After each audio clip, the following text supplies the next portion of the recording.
Shalom, selamat pagi Bapak Ibu. Tema kita sacrificial love, kasih yang berkorban, ya. Jadi seperti yang kita tahu bahwa Tuhan uh, mempunyai ide untuk menyelamatkan setiap daripada kita. Idenya itu terlalu besar, karyanya itu terlalu besar, sehingga dia dapat berkorban untuk manusia supaya manusia dapat diselamatkan. Dan ide ini tentunya menjadi sebuah teladan bagi kita semua, anak-anak Tuhan, di mana kita tidak lagi dapat hidup individual. Kita tidak dapat lagi hidup memikirkan hanya diri sendiri, tetapi kita harus bisa mengasihi orang lain dan dengan tindakan. Tindakannya itu apa? Berkorban, ya. Dalam Yohanes 15 ayat 13 yang berbunyi, tidak ada kasih yang lebih besar daripada kasih seorang yang memberikan nyawanya untuk sahabat-sahabatnya. Bapak Ibu, firman Tuhan di sini mengatakan bahwa tidak ada kasih yang lebih besar daripada kasih seorang yang memberikan nyawanya untuk sahabat-sahabatnya. Jadi firman Tuhan di sini menggambarkan atau menjelaskan bahwa ini adalah sebuah level di mana level kasih yang lebih besar, yang paling besar, ya. Jadi tidak ada yang lebih besar lagi daripada kasih seperti ini gitu. Kasih yang memberikan nyawanya untuk sahabat-sahabatnya. Jadi firman Tuhan di sini mengatakan bahwa ketika kita mengorbankan diri kita, memberikan nyawa kita, mengorbankan sesuatu dalam kehidupan kita, itu levelnya sangat tinggi, levelnya sangat besar, ya, dalam kasih. Jadi jika kita mengasihi sampai pada tahap di mana kita mengorbankan sesuatu, itu berarti kita sudah ada di dalam level yang sangat besar, yang sangat tinggi, ya. Tidak gampang untuk menjadi seseorang yang uh, mengasihi dengan pengorbanan. Tidak gampang. Mungkin kita bisa mengupayakan harta kita ketika ada seseorang yang memerlukan bantuan, gitu ya. Mungkin kita nggak punya apa-apa, tetapi kita mengupayakan dengan menjual sesuatu atau barang kita atau mengupayakan sesuatu gitu di ya apa yang kita bisa. Mungkin itu masih bisa kita laksanakan gitu ya, masih bisa kita lakukan. Tetapi ketika eh, seperti hak kita diambil orang, ya, seperti contoh misalnya kita tiba-tiba dicaci maki, kita dihina, kita difitnah, bahkan mungkin sampai kita dilukai secara fisik. Apakah bisa kita mau rela, ya, tidak membela diri kita atau mempertahankan hak kita gitu? Tentunya sulit, ya, apalagi hari-hari ini, ya. eh, Pengacara-pengacara semakin banyak, ya. Orang-orang semakin mengerti hukum. Jadi jangan sampai kita disenggol. Sekecil apapun kita disenggol ada hukumnya, ya. Beberapa hari ini saya mendengar sebuah cerita di mana ada um, seseorang yang tidak diperlakukan sewajarnya oleh pasangannya.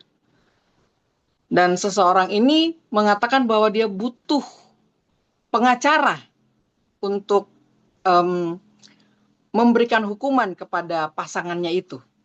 Tetapi ketika saya mempelajari kasusnya, saya sangat kaget dan sangat shock gitu ya. Karena orang ini tidak pantas untuk uh, mengklaim bahwa dia butuh bantuan hukum gitu.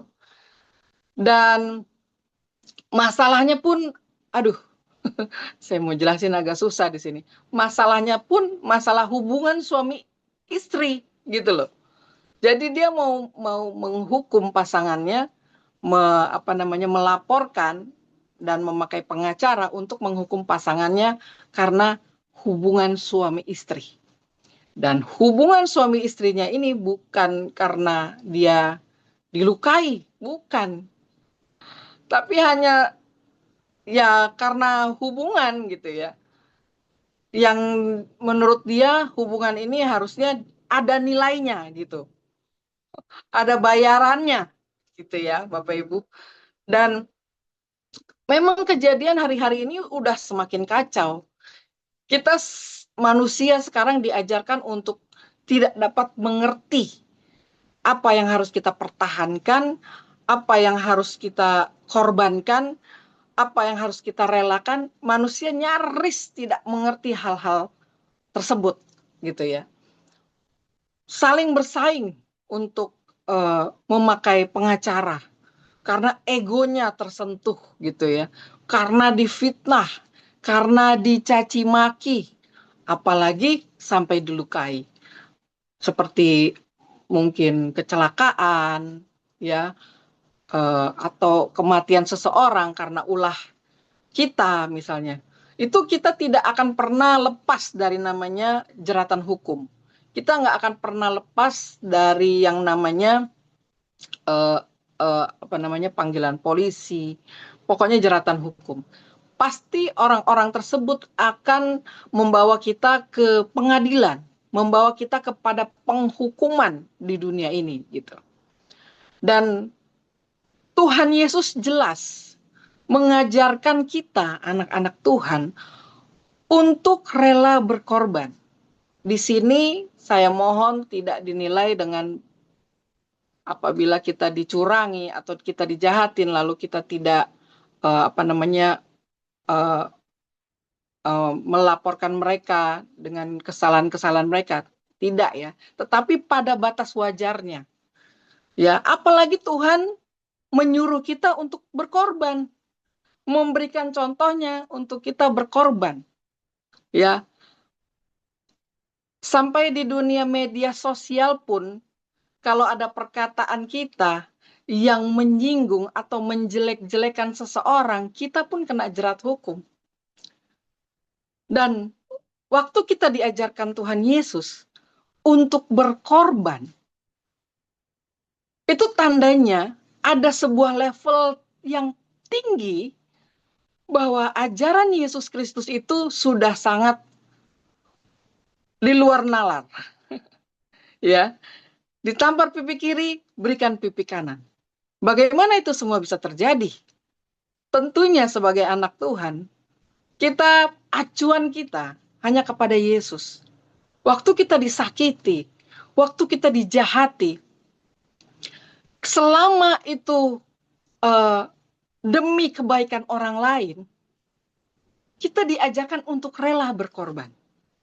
Diajarkan Bapak Ibu untuk memasang badan kita untuk rela berkorban demi kesenangan atau kebahagiaan orang lain. Dan pengorbanan Yesus Kristus itu benar-benar adalah sebuah kasih yang terbesar yang pernah ada di dunia ini. Ya, itu menunjukkan betapa besar kasihnya Tuhan sama kita. Itu karakter Kristus, rela berkorban. Dan bagaimana dengan kita umatnya? Tentunya ada latihan-latihan yang perlu kita lakukan. Waktu kita disakiti, jangan langsung cepat kita meronta-ronta. Langsung kita laporkan. Langsung kita pakai pengacara dan lain sebagainya. Untuk apa? Untuk supaya ego kita bisa hak kita gitu ya. Supaya bisa mempertahankan hak kita. Oh, nggak bisa dong, saya sudah dijelek-jelekan. Oh, nggak bisa dong, nama saya sudah jelek. Oh, nggak bisa dong, saya sudah dihina. Saya harus laporkan orang tersebut. Orang tersebut sudah sangat jahat. Lah, bagaimana kabarnya dengan kasih ditampar pipi kiri, kasih pipi kanan. Bagaimana kabarnya dengan itu? Bapak Ibu, hari-hari ini kita diajarkan untuk mempertahankan hak kita, mempertahankan ego kita, ya, yang tanpa sadar kita jadi sombong, kita jauh daripada rendah hati. Jadi bagaimana dengan ajaran Yesus Kristus itu sendiri untuk kita menjadi orang-orang yang rela berkorban?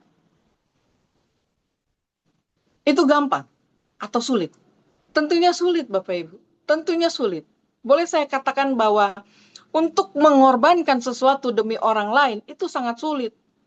Tetapi Tuhan terus mengajarkan kita, waktu kita sudah menjadi orang yang baru, mempunyai hidup yang baru, Tuhan sedang mendidik kita, mendisiplinkan kita untuk kita menjadi orang-orang yang gak gampang meronta-ronta ketika dihina-dina, ketika dicaci maki, atau dilukai. Jadi Tuhan sedang mendidik kita, Bapak Ibu. Ketika Bapak Ibu sedang mengalami masalah yang sangat berat, masalah yang sangat sepertinya uh, uh, orang lain sudah sangat jahat kepada kita. Adik kita sudah sangat jahat, sehingga kita harus laporkan kepada polisi. Suatu hari saya menjemput seorang teman, dan karena teman saya lagi bermasalah, dia berantem dengan adiknya. Adiknya kejar-kejar dia dengan senjata tajam. Dia mau dibunuh sama adik kandungnya. Dan waktu itu dia jalan sama saya. Saya coba mikirin gimana caranya orang ini supaya tidak bersama dulu gitu ya, bersama adiknya. Kalau enggak ya jadi ya seperti ini. Adiknya bisa mengejar-ngejar dia dengan senjata tajam. Waktu saya ngobrol sama dia, ada seseorang yang menelpon orang tersebut. Waktu saya memberikan pertolongan buat teman saya itu untuk jangan deket-deket dulu gitu dengan adiknya. Gimana caranya supaya dia jangan deket-deket dulu. Tetapi waktu ada seseorang, temannya teman saya menelpon dia, temannya itu bilang, lo jangan diem aja, lo harus lapor, lo harus kasih pelajaran buat adik lo. Adik lo tuh nggak bisa didiemin, dia harus dihajar, dia tuh harus dihukum, lo harus lapor polisi. Itu sepanjang jalan saya sama dia, itu saya dengar apa yang jadi pembicaraan mereka berdua, dan itu sangat menyakitkan buat seorang yang sudah percaya gitu ya, seperti saya. Bagaimana kita harus terus belajar mengasihi, dan waktu kita mengasihi seseorang, kita pun harus sadar dengan diri kita. Kenapa kita dikejar-kejar dengan senjata tajam? Kalau adik kita nggak kejiwaan atau mempunyai penyakit kejiwaan gitu ya, atau stres atau depresi, pasti kan ada juga dari karakter kita yang membuat adik kita itu sangat benci dengan kita. Pasti kan ada karakter kita yang menyinggung orang lain sehingga kita rasa-rasanya mau dibunuh gitu ya, mau diselesaikan. Waktu saya dengar itu, aduh sakit banget hati saya gitu. Coba bayangkan Bapak Ibu, waktu Bapak Ibu lagi bermasalah, Bapak Ibu ketemu atau konseling dengan orang yang salah, apa yang terjadi dengan dunia ini? Apa yang terjadi dengan kita? Makanya Bapak Ibu, saudara-saudara sekalian, jangan pernah salah memilih di mana tempat kita curhat. Jangan pernah salah memilih orang. Saking kita pengen curhatnya, saking kita pengen nelponnya, mengeluarkan unek-unek, siapa aja deh yang siap, siapa aja deh yang ready. Kita cerita seenak-enaknya. Tanpa kita sadar, kita sedang didoktrin sama iblis. Kita sedang diberikan sesuatu masukan-masukan di mana kita juga akhirnya jadi membara. Oke, memang ternyata anak ini harus dilaporkan. Emang ternyata dia harus dipenjara supaya diberikan pelajaran bahwa perlakuan seperti ini tidak bisa didiamkan. Jadi sepanjang dia cerita dengan temannya itu, temannya sangat menggebu-gebu untuk membawa adiknya ini sampai ke polisi, sampai di penjara supaya dikasih pelajaran. Sangat menggebu-gebu gitu. Jadi yang marah, yang lagi marah teman saya, tapi yang nelpon tuh lebih ini lagi, lebih apa namanya, lebih semangat lagi gitu ya untuk ngomporin. Ya, jadi Bapak Ibu, jangan pernah kita salah dalam memilih teman untuk menceritakan uh, kehidupan kita. Sehingga apa yang masuk itu belum tentu menguatkan dan memberikan jalan keluar. Malah menghancurkan segala sesuatunya. Dan Bapak Ibu, untuk bisa rela berkorban, kita belajar dari mana? Dari Tuhan Yesus tentunya. Dan banyak dari tokoh Alkitab. Ada Abraham, bagaimana kita udah tahu ceritanya. Bagaimana dia bersedia mengorbankan anaknya yang satu-satunya yang dia pengenin gitu ya. Dia doakan sampai dia bisa punya anak satu ini gitu. Tapi ternyata harus diminta sama Tuhan. Dan dia harus mengorbankannya. Bapak Ibu udah tahu ceritanya. Dan yang selanjutnya ada Yonatan. Bagaimana dia menunjukkan kasihnya dengan rela berkorban kepada sahabatnya Daud. Ada Paulus juga yang bersedia memberikan nyawanya sebagai korban kepada Allah demi jemaat-jemaat di Filipi punya iman dan kasih. Dan banyak cerita-cerita di Alkitab bagaimana kita diajarkan untuk bisa rela berkorban. Jadi untuk apa, orang lain aja kita harus bisa rela berkorban. Apalagi untuk keluarga kita sendiri, adik kita sendiri. Itu sedarah dengan kita gitu. Terus kita mau apa? Mau hukum? Ayo, jangankan orang lain, kita aja yang kakaknya aja mau menghukum adik kita. Atau orang tua kepada anak, atau anak terhadap orang tua. Kita aja orang dalam aja mau menghukum keluarga kita, apalagi orang lain. Disinilah letaknya bagaimana Tuhan Yesus itu sungguh dahsyat dan luar biasa mengajarkan, mendisiplinkan kita untuk masuk pada level yang luar biasa ini. Masuk pada level di mana kita harus bisa mengasihi seseorang dengan berkorban. Dengan adanya pengorbanan itu membuat kita semakin masuk ke dalam level yang tinggi. Ya, jadi kita udah nggak tergoncangkan lagi dengan hal-hal dunia ini. Kita nggak tergoncangkan lagi dengan doktrin-doktrin dari orang-orang lain yang memberikan masukan bahwa pakai aja pengacara, hukum aja dia. Ini nggak adil. Itu kan hak kamu. Harus kamu pertahankan dan lain sebagainya, Bapak Ibu. Itu semua sangat mengerikan. Betapa banyaknya hari-hari ini kita melihat bahwa untuk kepengurusan daripada tanah-tanah warisan, kakak adik harus berantem, anak sama orang tua harus berantem, dan hampir semua urusan warisan itu semua pasti berantem. Sampai orang-orang pun menganggap bahwa warisan ini tuh kayak ada ininya ya, apa namanya, kayak ada kutuknya gitu ya. Kenapa selalu harus jadi sebuah masalah gitu ketika seseorang mengurus harta warisan dari orang tua.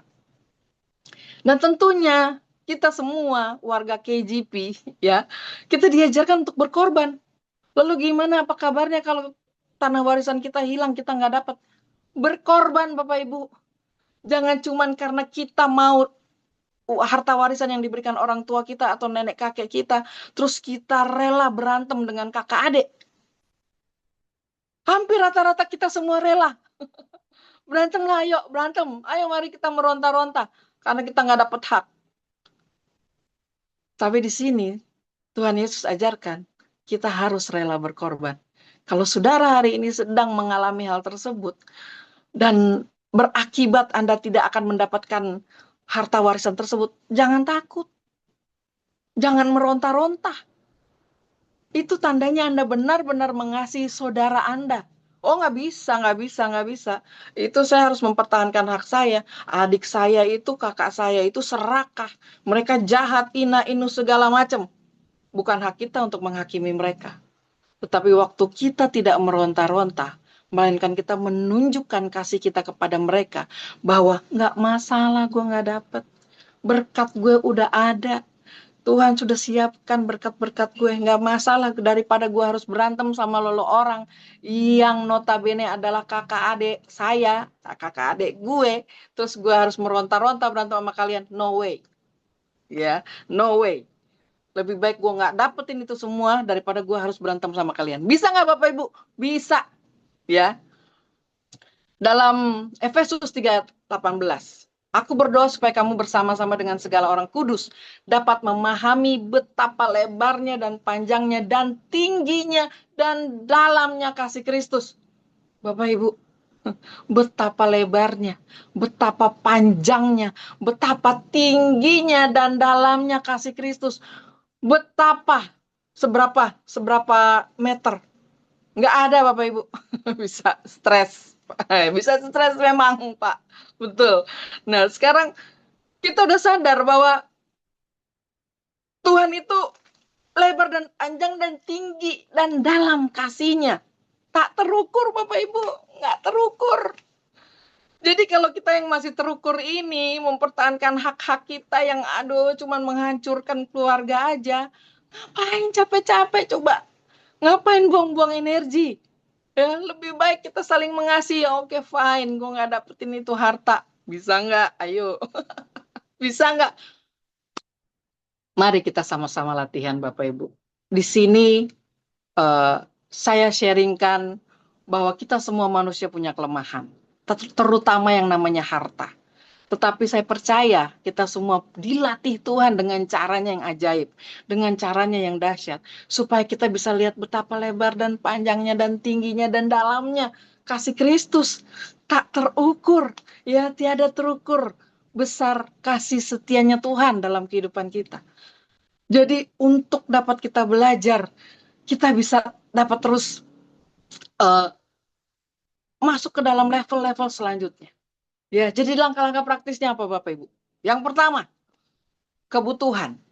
Ya, kita harus sadar bahwa semua orang membutuhkan pertolongan. Tidak ada orang yang bisa hidup tanpa orang lain. Bapak Ibu nggak bisa hidup sendirian. Jadi jangan sok tahu. Jangan merasa oh saya bisa, saya hebat. Enggak. Kita butuh ya, kita butuh pertolongan sama siapapun, sama orang lain. Jadi jangan jahat-jahat jadi orang. Ya, kita belajar sadarin diri bahwa kita butuh orang lain. Ya, kita nggak bisa hidup tanpa orang lain. Yang kedua, kita harus belajar dari apa? Hal kecil.